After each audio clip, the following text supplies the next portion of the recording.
Welcome to Saisha Spectrum. In today's lecture, we are going to see about an lock object and how to create an lock object. In the previous lecture, we have seen about an search help.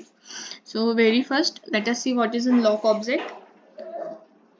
So lock object is used to give the access to the same data by multiple programs, and it ensures data consistency and it prevents the conflicts during the parallel transitions. So we have basically three different types of lock objects. Very first, read lock, write lock, and enhance write lock.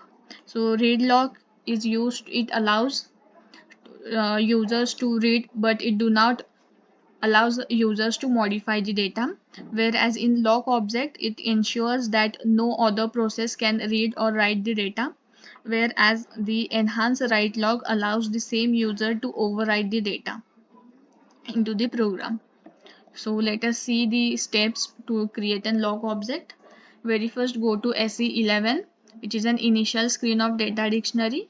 So in that, choose the lock object radio button and provide a name like we have provided here, Z lock object, and then simply click on a create button. After creating, provide a short description and click on a save button. Then thereafter, add the tables we want to lock. For example, we have taken here a standard table which is in Mara table. So add the lock to that table and then define the lock parameters like add the primary key fields of a table to define a lock objects.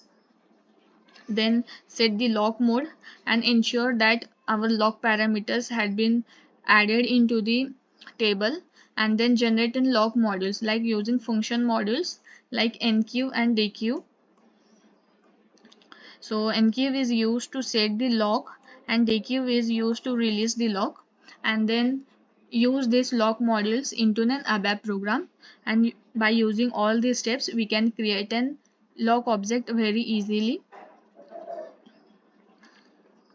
So these are very easy steps to create and lock objects. In the next lecture, we are going to see about a select statement in SAP ABAP. And yes, make sure that you like the video and subscribe to our channel for more such content. Thanks for watching.